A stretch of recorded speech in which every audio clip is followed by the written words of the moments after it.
예수님도 화가 나셨어요. 근데 여기에서 녹이 띈 얼굴로 이렇게 되어 있지만은 이 녹이 띈이란 표현을 우리가 생각할 때 무엇을 상상합니까? 막 신경질적인 화난 이런 모습을 얘기하죠. 근데 그러한 뜻이 아니고요. 여기서 녹이 띈 얼굴이라는 것은 슬루페오마이라고 그러는데요.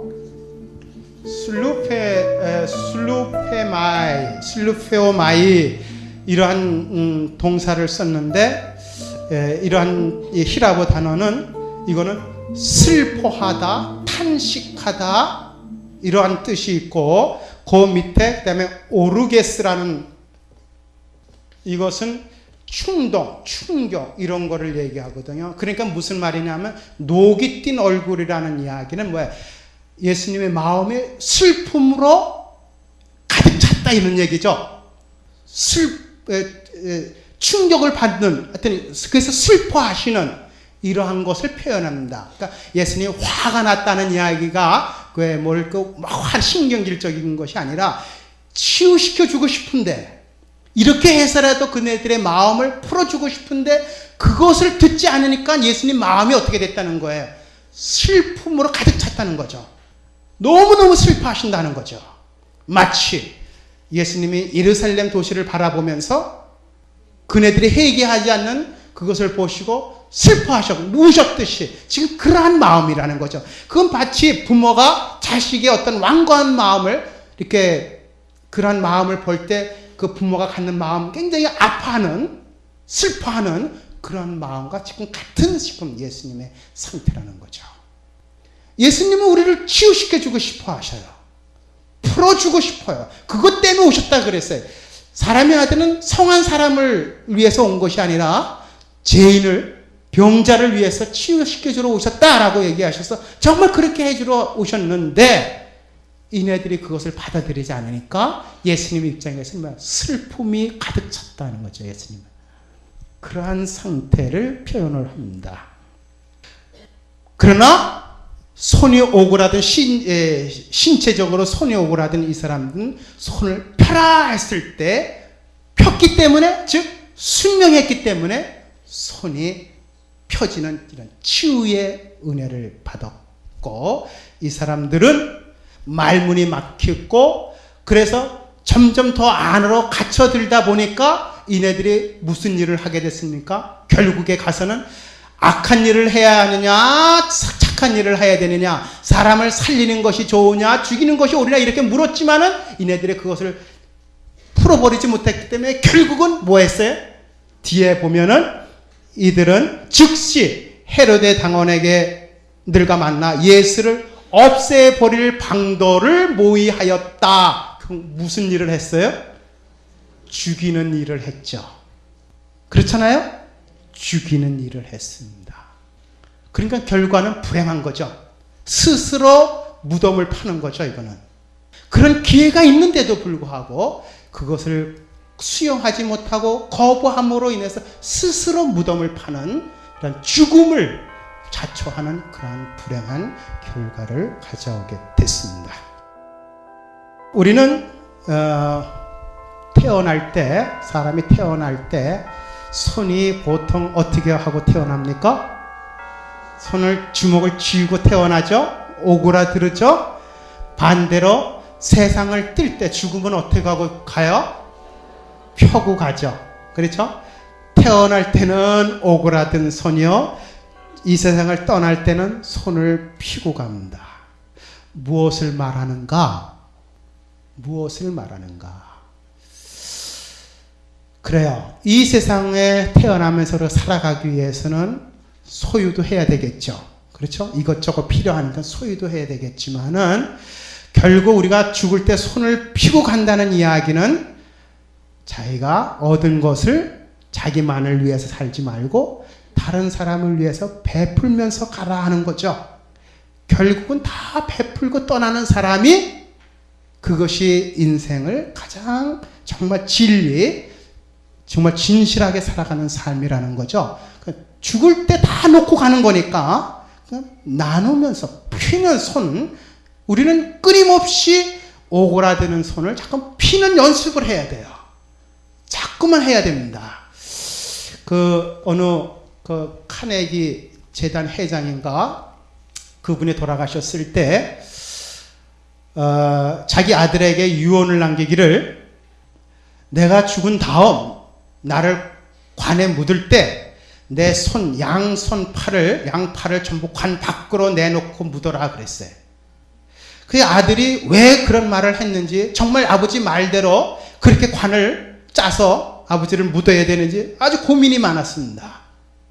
이거 왜 이렇게 말씀하셔? 정말 그렇게 하라고 하신 것인지, 아니면 무슨 뜻이 있으신 건지 아무리 생각을 해도 왜 그랬는지를 몰랐습니다. 그래도 아버지의 유언이니까 할 수 없이 장례날 하여튼 관 속에 아버지의 양손을 밖으로 내놓고 이렇게 장례를 치르게 됐다 그럽니다.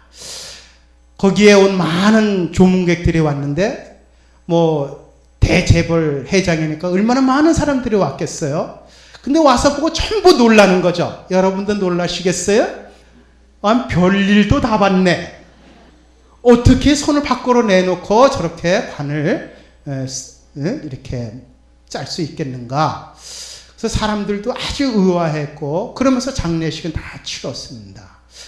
장례식을 치르고 나서 아들이 아버지가 왜 그렇게 하라고 했는가를 두고두고 생각을 했는데도 못 알아들었습니다.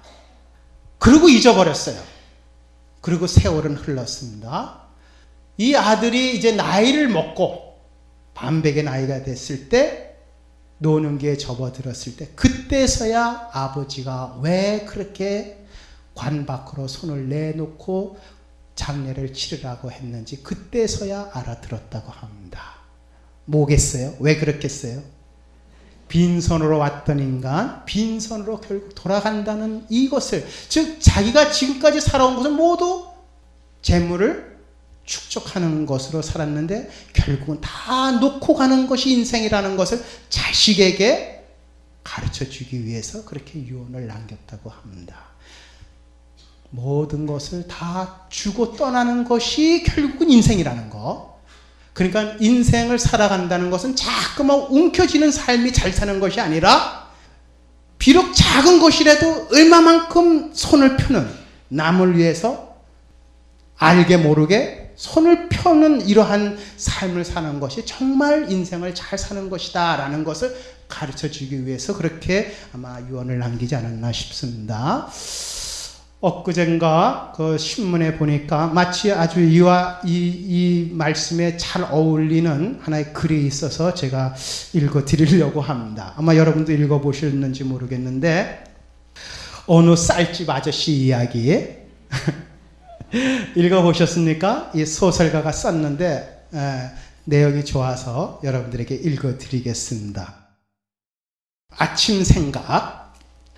어지간해서는 오래도록 마음에 남을 감동적인 미담을 듣기가 어려운 요즘, 내게는 몇 달을 되새겨도 여전히 처음 같은 새로움으로 생각을 거듭하게 하는 이야기가 하나 있다. 이야기의 주인공은 한 동네의 쌀집 아저씨. 그는 지금부터 6년 전 텔레비전을 보다가 우연히 헐벗고 굶주린 무이탁 노인들에게 매일 따뜻한 밥 한 끼를 쥐어 대접하고 있는 젊은 성직자의 삶을 알게 된다. 며칠 후 그는 봉고차에 20kg짜리 쌀 14부대를 싣고 그곳을 찾아간다. 그리고 작은 목소리로 약속 하나를 남긴다. 앞으로 일주일마다 한 번씩 이렇게 쌀 280kg을 가져오겠노라고. 서울 외곽 동네의 조그마한 쌀가게 주인, 그러나 재산이라곤 전세로 살고 있는 허술한 연립주택이 전부인 그는 그날부터 조용하게 자신의 약속을 지켜나갔다. 그 사이 여러 번 자신이 하고 있는 일을 많은 사람들에게 널리 알리고자 하는 주위의 권위가 있었으나 그는 늘 완강히 거절하였다. 그가 원하는 것은 단 한 가지, 일주일에 한 번씩 조용하게 쌀 부대 14개를 전달할 수 있는 것, 그것뿐이었다. 아무것도 바라지 않았으며 누구에게도 드러나기를 원하지 않는 그 쌀 부대 14개를 보게 된 것은 나 역시 우연이었다. 처음 나를 놀라게 한 것은 이 아름다운 미담의 역사가 언 6년이라는 사실이었다. 어쩌다 한 번도 아니고 기회가 생길 때마다 큰 마음 먹고 행하는 것도 아닌 꼬박꼬박 일주일에 한 번씩 6년이었다. 그것도 조직적으로 이웃을 돕는 단체나 여러 사람이 모여 선행을 베푸는 모임에서 쌓은 역사가 아니었다. 너무나 평범해서 오직 쌀집 아저씨라는 호칭으로만 불릴 수 있는 보통의 시민이 홀로 묵묵히 쌓아온 시간의 두께였다. 그리고 또 하나, 이 일에 대해 오래 생각하게 하는 부분은 6년을 한결같이 그 사람이 자신의 일에 대해 요구한 익명성이었다. 그는 한사코 자신의 일이 미담이라는 이름으로 노출되는 것을 반대했다. 여러 경로로 확인해 보았지만 정말이지 그는 이 쌀부대와 관련해 그 어떤 것도 바라는 바가 없었다. 그는 그저 자신이 매일 밥을 먹고 살아가듯 남들도 함께 밥을 먹을 수 있기를 바랐을 뿐이었다.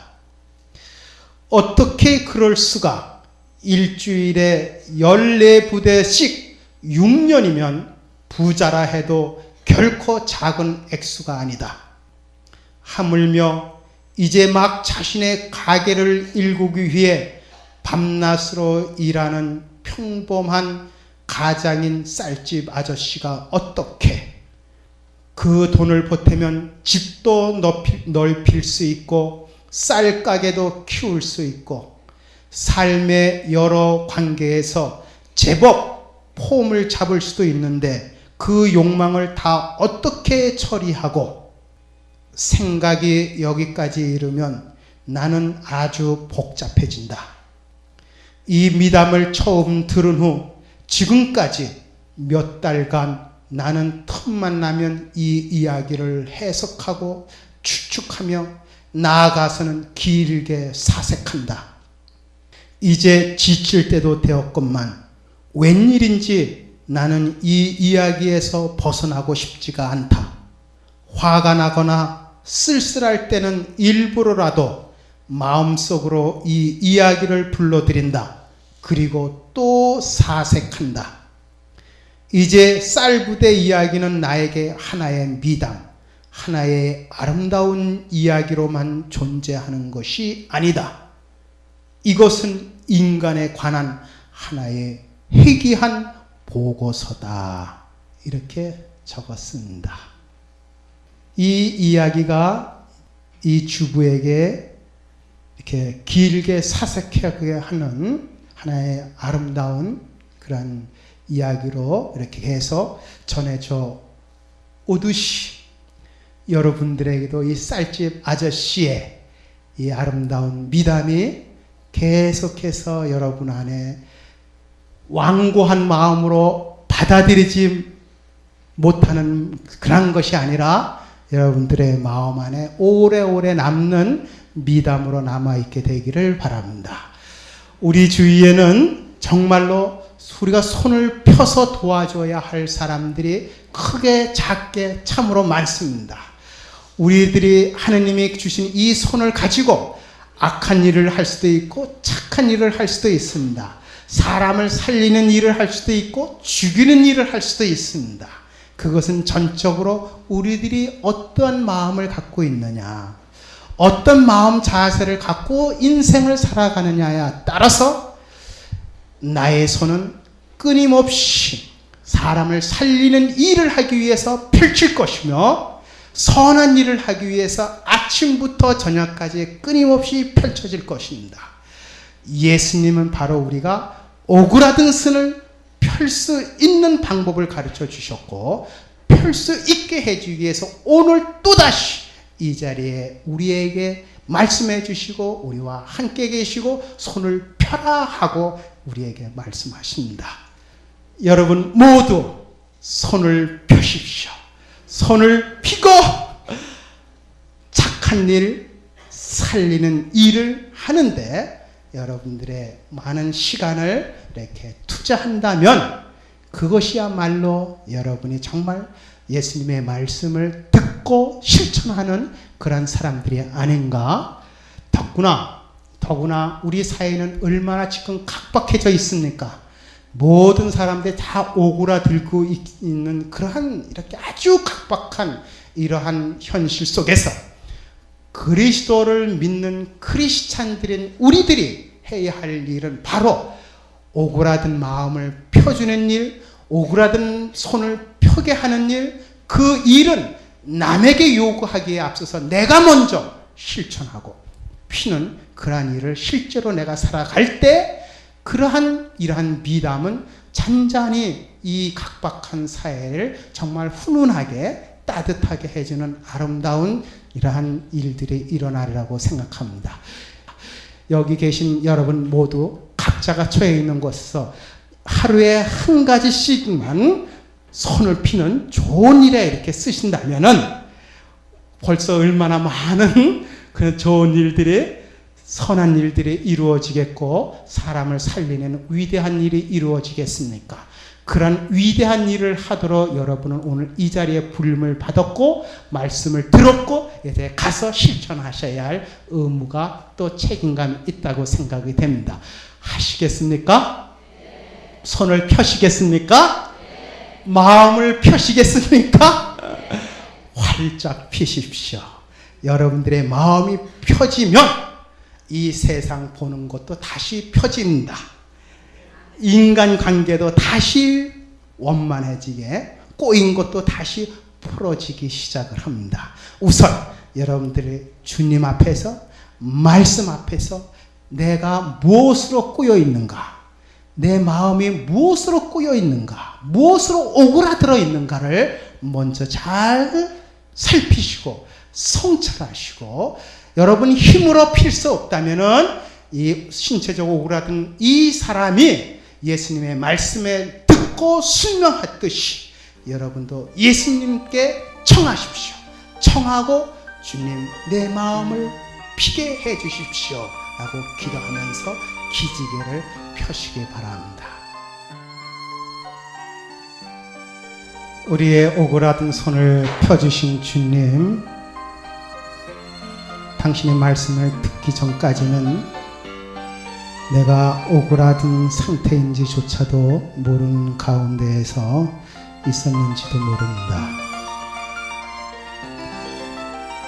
나의 오그라든 마음과 오그라든 손 때문에 선한 일을 할 수 있는 기회가 많이 있었음에도 불구하고 그냥 지나칠 때가 참으로 많았었습니다. 살릴 수 있는데도 죽도록 놔둔 적도 참으로 많습니다.